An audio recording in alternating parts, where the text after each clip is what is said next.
గ్రాముల బంగారాన్ని విడిపించి ఆ రోజు ఆన్లైన్ రేటుకే మేము కొంటాం. Sharma gold company.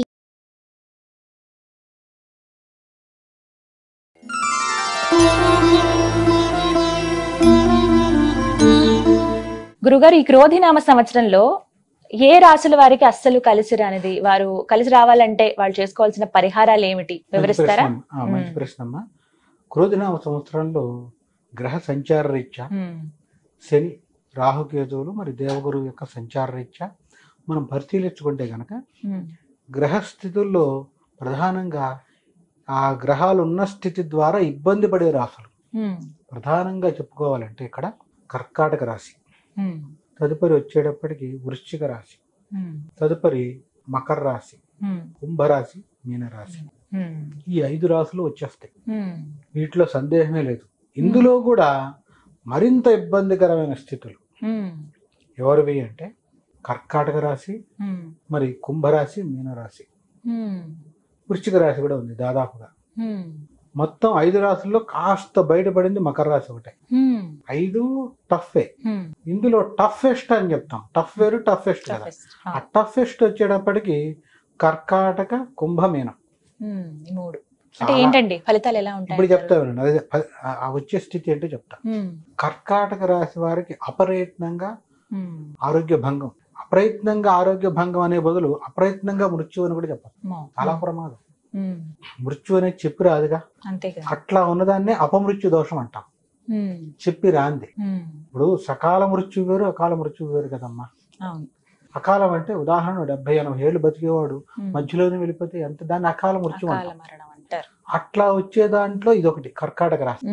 ఇబ్బంది అంటాం, గండం అంటాం. ఇక్కడ ప్రధానంగా చెప్పాలంటే ఎందుకు ఈ సంవత్సరమే అంత ఇబ్బంది కర్కాటక రాశికి, కుంభరాశి, మీన రాశి 3 అన్నాం కదా. ఎందుకని అంటే రాజు కుజుడయ్యాడు. కుజుడే ప్రమాదకారి. ఆయన కుంభంలో ఉన్నాడు ఉగాది రోజున. ఎవరితో?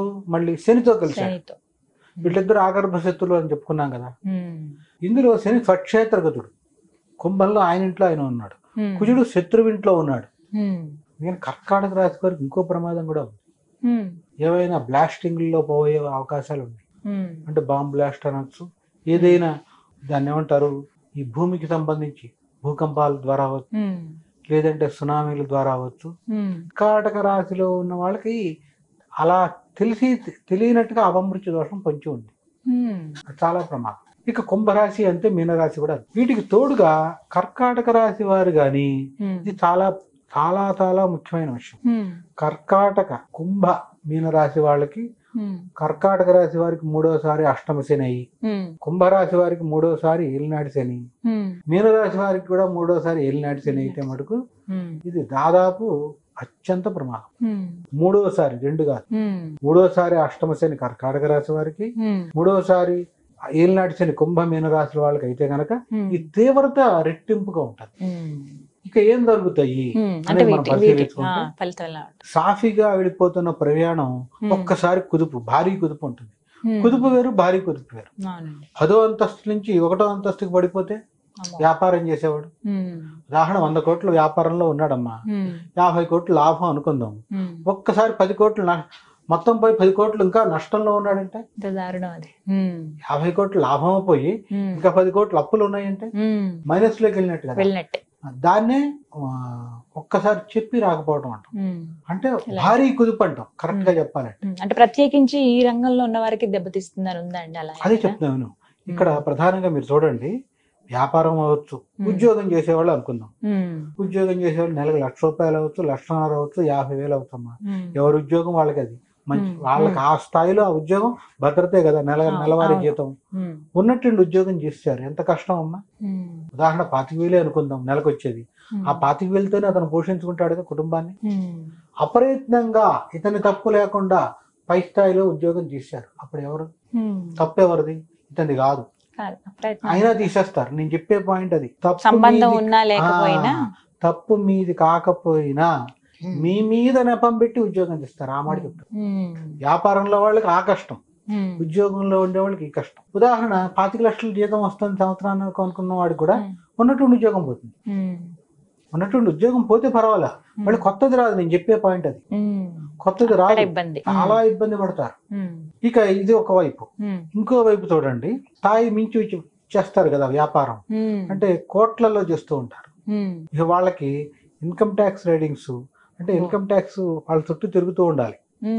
డబ్బులు అన్నీ ఉంటాయి, కంచంలో అన్ని ఉండి మన నోట్లోకి రావంటారు చూసారా, అన్నీ ఉంటాయి, అన్ని ఫ్రీజింగ్ అయిపోయి ఉంటాయి. కట్టాల్సిన వాళ్ళు ఆగరు, అన్ని ఫ్రీజ్ చేసేసి వీళ్ళైతే వీళ్ళ జైలు కూడా తీసుకుపోతారు. కర్కాటక కుంభమీన రాశుల వాళ్ళు ఇది చాలా చాలా ఇబ్బంది పరిస్థితి.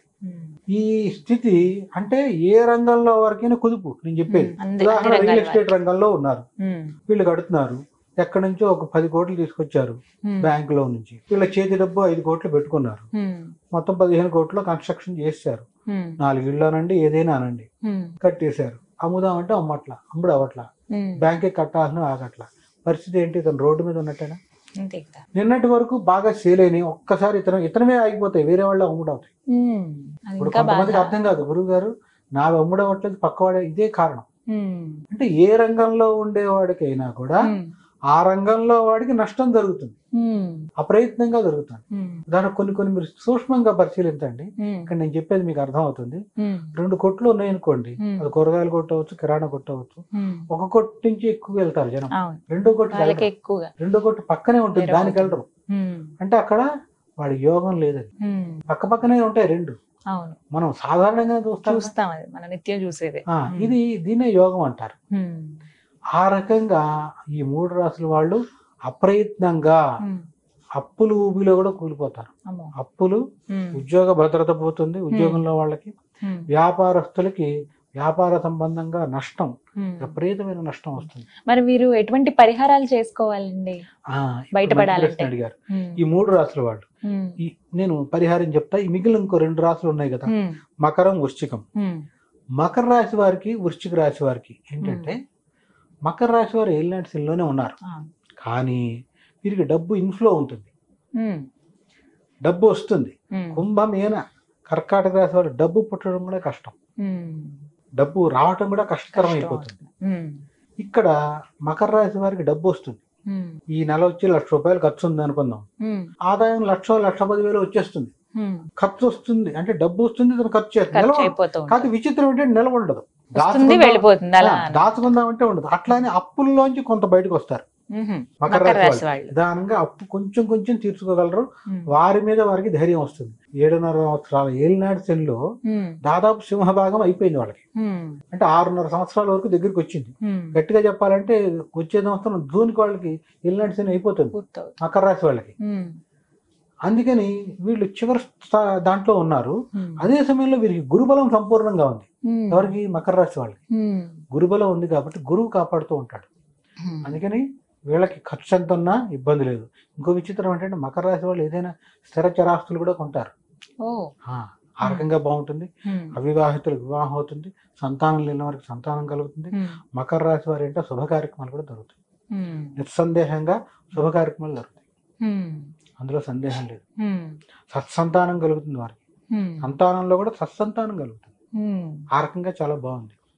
మకర రాశి వారికి కొంత ఇబ్బంది పెట్టేది అంటే చివరి భాగంలో ఉన్న ఏలినాటి శని ద్వారా డబ్బు ఖర్చు అవుతుంది.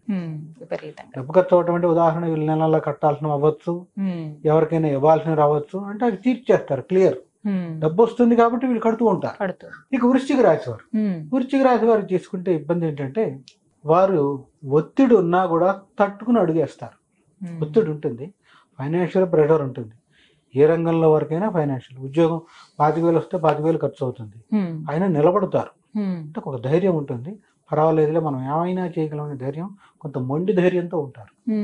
అట్లానే భారీ కుదుపులేం లేవు, పడిపోవటం ఉన్నటువంటి, లేదంటే మళ్ళీ వీళ్ళకి కొత్తగా ఉద్యోగ ప్రయత్నంలో మార్పు వస్తుంది, జీతం పెరుగుతుంది. అంతేకాకుండా వృశ్చిక రాశి వారికి వచ్చేటప్పటికి చెప్పాలంటే నూతన ఉద్యోగం ప్రయత్నం చేస్తూనే వస్తుంది. విదేశాలు వెళ్దాం అనుకున్నా కూడా కొంత ఖర్చుతో వెళ్తారు, ఖర్చు అవుతుంది కానీ వెళ్తారు. ఒక చిన్న ఇబ్బంది ఏంటంటే వృశ్చిక రాశి వారి తల్లి ఆరోగ్యానికి ఇబ్బంది, అదొక్కటే ఇబ్బంది. అంటే తల్లికి అనారోగ్య భంగం అని చెప్తాం. అప్పటి వరకు ఆరోగ్య స్థితులు బాగున్నా కూడా కొంత అనారోగ్య సమస్యలు వస్తాయి. వీరికి ప్రధానంగా గుర్తుపెట్టుకోవాల్సింది ఏంటంటే వృశ్చిక రాశి వారికి వాహన గంట ప్రమాణం. వాహన గండం అంటాం కదా, అంటే వెళ్తున్నప్పుడు యాక్సిడెంట్ అయ్యే అవకాశం ఉంది. అదొక్కటి చూసుకుంటే చాలు. ఇదేం చేయాలి? ఇలాంటి మొత్తం ఈ 5 రాసుల వారికి ఇబ్బందులోంచి బయటకు రావడానికి ఏం చేయాలంటే, ఈ 5 రాసులు ప్రధానంగా కర్కాటకం, వృశ్చికం, మకర, కుంభం, మీన రాసుల వాళ్ళు ఎట్టి పరిస్థితుల్లో కూడా నల్ల బట్టలు వేసుకోకూడదు. బ్లాక్ డ్రెస్ అనేది వేసుకోకూడదు, పనికిరాదు అసలు చెప్పాలంటే. అసలు అంత ఎందుకమ్మా, బ్లాక్ డ్రెస్ ఎక్కడ వాడతారు చెప్పండి? పెళ్లిళ్ళలో బ్లాక్ డ్రెస్ తో మీరు చూసారా?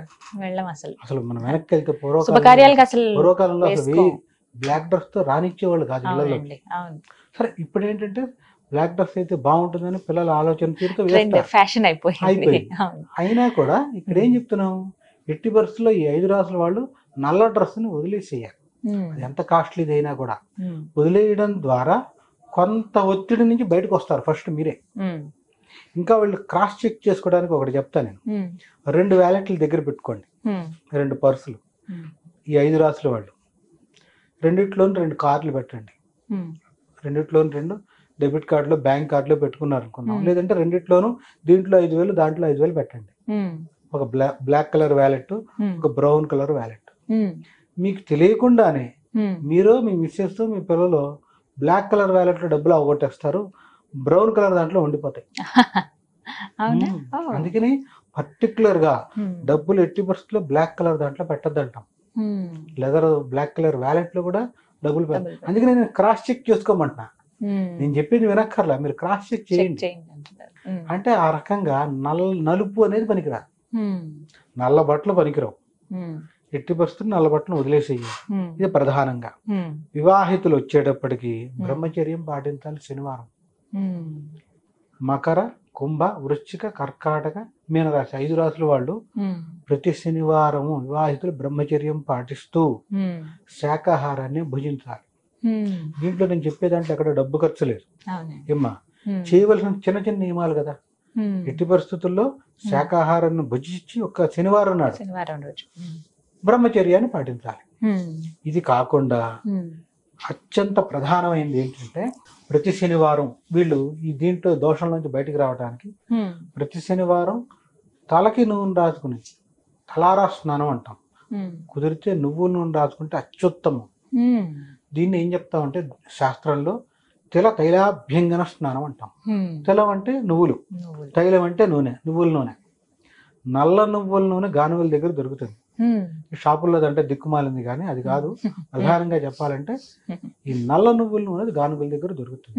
అది కేజీనో 1/2 కేజీనో తెచ్చుకుని శనివారం నాడు ఇంకా చేయగలిగితే సూర్యోదయానికి పూర్వమే ఆ కాలాన్ని శని ఉషస్సు కాలం అంటాం. శని ఉషస్సు కాలంలో దంతదహనం అనంతరం నల్ల నువ్వుల నూనె తలకి రాసుకొని మొహానికి కూడా రాసుకోవాలి. మొహానికి రాసుకోకపోతే ఏలినాటి చెల్లో వీళ్ళ మొహం కళావిహీనం అయిపోతుంది, మొహంలో గ్లో పోతుంది. వీడేంటారా శని మొహంలా ఉన్నాడు అంటారు కొంతమంది. అంటే న్యాచురల్ గ్లో ప్రతి మనిషికి కూడా కొంత దైవశక్తి ఉంటుంది. వాడు పూజ చేసినా చేయకపోయినా కొంత శక్తి ఉంటుంది, భగవంతుడు ఇస్తాడు. అది పెంచుకోవడం మన చేతుల్లో ఉంటుంది. అంటే ఆ శక్తి కూడా పోతుంది. ఇది ప్రధానమైన విషయం. అంటే తైలాభ్యంగన స్నానం సూర్యోదయానికి పూర్వమే నిద్రలేచి, ఇంకా చెప్పాలనుకోమ్మా ఘంటాబద్ధంగా చెప్తున్నా, నైట్ షిఫ్ట్లు ఉన్నాయి ఎవరికైనా, 3ంటికి పడుకున్నారో 4ంటి వరకు వర్క్ చేసి పడుకున్నారు అనుకుందాం. పడుకున్నా కూడా అలారం పెట్టుకుని, శుక్రవారం శని ఆదివారాలు సెలవుగా వాళ్ళకి అయినా అలారం పెట్టుకుని అయినా 5ంటికైనా లేచి తలార స్నానం చేసి నల్ల నువ్వుల నూనె రాసుకొని మొహానికి రాసుకొని, పాదాది కేశ పర్యంతం అని శాస్త్రం. పాదాలు అంటే పాదం నుంచి, కేశం అంటే వెంట్రుకలు, శిరస్సు వరకు, కింద నుంచి పై వరకు నువ్వుల నూనె రాసుకోమంటాం. కానీ అంత కుదరదు కాబట్టి ఏం చెప్తామంటే, పాదాలు కొంచెం రాసుకొని తలకి మొహానికి రాసుకొని తలారా స్నానం చేసి ఇంట్లో దీపం వెలిగించి కావాలంటే అప్పుడు పడుకోండి. సూర్యోదయం అవుతుండగా నిద్రలో ఉండకూడదు. ప్రధానంగా ఏలినాడు శని, అష్టమ శని, అర్ధాష్టమ శని, నేను చెప్పిన ఈ రాసుల వాళ్ళే. అలా చేయడం ద్వారా శని అనుగ్రహం సంపూర్ణంగా వెళ్తుందంటారు. ఎలాంటి ఇబ్బంది ఉండదు. కుదిరినప్పుడు మీకు ఆర్థికంగా పర్వాలేదు, శక్తి ఉంది అనుకోండి, కుదిరినప్పుడు శనిదానం అని చెప్తాం. శనిదానం 8 రకాల వస్తువులు ఉంటాయి, చాలా మందికి తెలియదు. శనిదానం అంటే నల్ల నువ్వులేగా అనుకుంటారు. అది కాదు అసలు. శనిదానంలో ప్రధానంగా చెప్పబడినవి ఏంటంటే 8 రకాల వస్తువులు చెప్తాం. 8 అనే సంఖ్య శనికి ప్రీతి. ఒకవైపు న్యూమరాలజీలో దీనికి లింక్ అనమాట. జ్యోతిష్యానికి సంఖ్యాశాస్త్రానికి లింకే. న్యూమరాలజీలో ఏం చెప్తాం? 1వ నెంబర్ రవికి సంకేతం సూర్యుడు, 2 చంద్రుడు, 3 దేవగురు బృహస్పతి, 4 రాహు, 5 బుధుడు, 6 శుక్రుడు, 7 వచ్చేటప్పటికి కేతు, 8 శని, 9 కుజుడు. ఈ రకంగా ఇక్కడ 8 అనే సంఖ్య ఎవరికి? శనికి సంకేతం. ఆయనకి 8వ నెంబర్ కూడా ఆయన సంఖ్య ఇష్టం. 8 రకాల వస్తువులు శనివారం నాడు దానం ఇస్తే మంచిది. ఈ దోషంలో ఉన్న రాసులు 5 రాసుల వారికి చాలా మంచిది. ఈ 5 రాసులే కాకుండా వారికి ప్రస్తుతం శని మహర్దశ, అంతర్దశలో శని జరుగుతున్న వాళ్ళు కూడా ఇవ్వటం మంచిది. అందరూ శని దశ కానీ శని అంతర్దశ కానీ జరుగుతున్న వాళ్ళు కూడా ఏదైనా ఒక శనివారం కానీ శని త్రయోదశి నాడు కానీ 8 రకాల శని వస్తువులు ఉంటాయి. ఏంటంటే నల్ల నువ్వులు ఒక 50 గ్రాములు 100 గ్రాములు, అంతకంటే ఎక్కువ ఇవ్వకూడదు. ఎక్కువ ఇస్తే భోజనం పెట్టాలి, అన్నదానం చేయాలి, అది చేయలేరు కదా. అందుకని నల్ల నువ్వులు 50 గ్రాములు, నల్ల వంకాయలు 1 కేజీ, రాళ్ళుప్పు, తర్వాత ఛత్రం అంటే గొడుగు, నల్ల గొడుగు, పాదరక్షలు, చెప్పులు, నల్ల చెప్పులు ఇవ్వటం విశేషం. నల్ల వస్త్రద్వయం ఆ రోజు. వస్త్రద్వయం అంటే 2, వస్త్రం అంటే బట్టలు, అంటే పంచాకండువ నల్లవి ఇవ్వాలి. లేని పక్షంలో నల్ల లుంగి అయినా టవల్ అయినా ఇవ్వచ్చు. 6 తర్వాత 7 వచ్చి పత్తి అంటే దూది, 8 వచ్చి ఏదైనా ఇనప మూకుడు అని అంటాం, తెలంగాణ ప్రాంతంలో కడాయి అంటారు. కానీ లేదంటే దోశ పెంకు అంటాం కదా, పెనం ఉంది, అదైనా అంటే మనం ఇచ్చేది అవతల వాడుకునేట్టు ఉండాలి. దక్షిణతో కలిపి ఇచ్చేయాలి. 8 రకాల వస్తువులు ఇవ్వాలి. ఈ 8 వస్తువులు ఇవ్వడం ద్వారా శని యొక్క అనుగ్రహం సంపూర్ణంగా లభిస్తుంది. ఇది మినిమంగా, అది దాదాపు అన్ని కొంటే ఎంత అవుతుందమ్మా? 1000-1200 అవుతుంది. దాని దక్షిణ 500 ఎంతో కలిపి ఇస్తారు. ఒక్కసారినే చేయాలి సంవత్సరానికి. చేసింది ఆ సంవత్సరం కాపాడుతుంది. ఎవరికి ఇవ్వాలండి విధానం? ఎవరు తీసుకుంటారు? పుచ్చుకునే వాళ్ళు ఉంటారు, అందరూ తీసుకోరు. ఉదాహరణ ఒక గ్రామంలోనూ ఒక ప్రాంతంలో ఒకళ్ళు ఇద్దరు ఉంటారు, అందరూ తీసుకోరు. ఆ చేయడం వర్షే అంటాం. వర్షే అంటే సంవత్సరమే. ఇచ్చిన దానం సంవత్సరం పాటు. ఉదాహరణ క్రోధినామ సంవత్సరంలో వస్తే క్రోధినామ సంవత్సరం వరకు వీళ్ళు ఇబ్బందులు పడకుండా, అంటే 10వ మెట్టు మీద ఉన్నవాడు 1వ మెట్టుకు రాకుండా ఉంటే చాలు. 10లోనే ఉంటే బెటర్ కదా. 1 రాకుండా 10లో ఉంటే మంచిదేగా. 9కి పడకపోయినా 11 ఎక్కకపోయినా పర్వాలా, 10లోనే ఉంటే చాలు. అంటే ఆ చేయడం ద్వారా వీళ్ళు రక్షించుకున్న వాళ్ళు అవుతారు. ఎవరు ఏ ప్రాంతంలో ఉంటే అక్కడ ఇచ్చేయచ్చండి. ప్రత్యేకించి ప్రాంతానికి విదేశాల్లో ఉన్నారనుకుందాం, విదేశాల్లో మన పిల్లలే ఉన్నారు, మమ కుమారస్య అని చెప్తాం. అంటే నా కొడుకు అయినటువంటి కుమార్తె అనుకోండి, మమ కుమార్యాహ, నా కూతురు అయినటువంటి నక్షత్రం చెప్తాం. ఉదాహరణ కర్కాటక రాశి ఆశ్లేష అయితే ఆశ్లేష నక్షత్ర కర్కాటక రాశి జనిత జాతస్య పేరు గోత్రం చెప్పేసి అష్టమ శని దోష నివారణార్థం యథాశక్తి శనేశ్వర గ్రహ ప్రీత్యర్థం, అంటే శని ప్రీతిగా ఈ దానం ఇస్తున్నాం. తిల, లవణ, శాఖ. శాఖ అంటే నల్ల వంకాయలు అని చెప్పాను, కూర అనమాట. సదక్షిణ, సవస్త్ర, ఇవన్నీ కలిపి. సదక్షిణ అంటే డబ్బులు, వస్త్రం, ఇవన్నీ కలిపి యథాశక్తి దానం. తుభ్యమహం సంప్రతతే నమమ. మమ అంటే బిలాంగ్స్ టు మీ, ఇంగ్లీష్లో చెప్పాలంటే. నా మమ అంటే ఇది నాది కాదు, నీదే, అంటే శనికి ప్రీతిగా ఇస్తున్నామని. ఇప్పుడు భోజనం పెడుతూ నాదే భోజనం అని పెట్టంగా ఎవరికైనా సంతృప్తిగా తినాలని పెడతాం. అట్లాగే దానం ఇచ్చేటప్పుడు కూడా సంప్రతతే నమమ అని చెప్తాం మంత్రం. మమ అంటే నాది, నా మమ ఒక్క పదంలోనే చాలా అర్థం వస్తుంది. నాది కాదు, నీదే అని.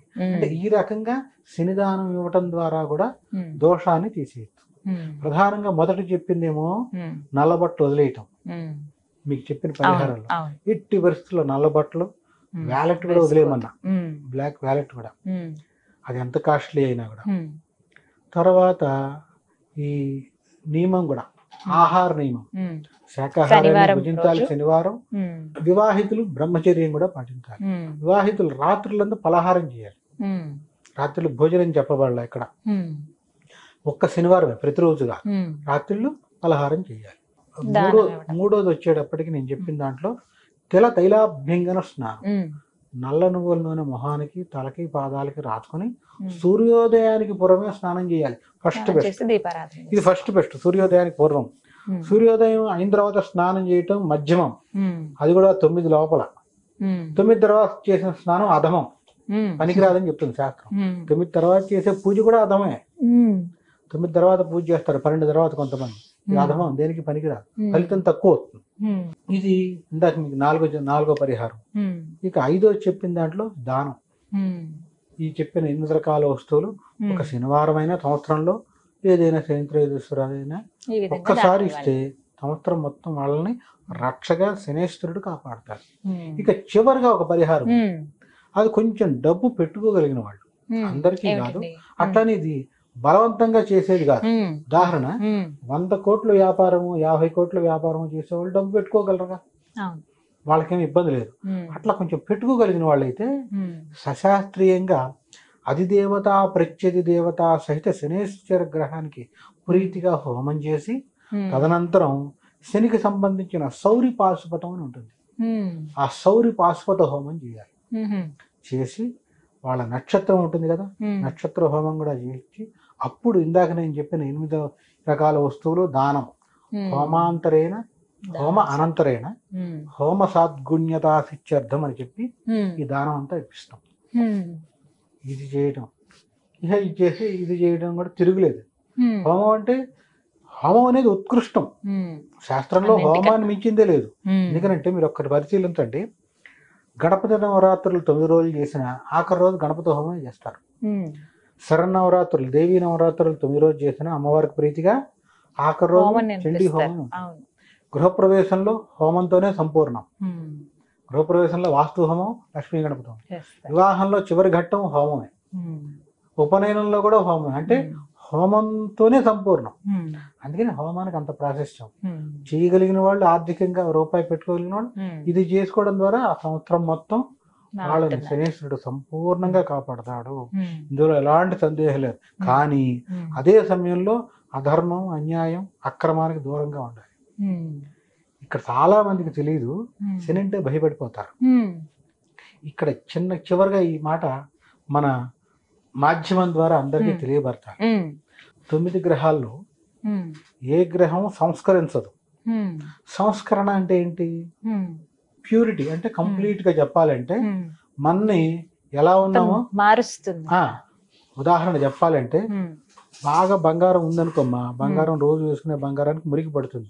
తీసుకెళ్ళిన తర్వాత మనం షాప్ లోనే ఒకసారి క్లీన్ చేసి ఇవ్వంటే వాళ్ళు ఏదో నీట్ చేసి మళ్ళీ ప్యూరిఫై చేసి ఇస్తారు.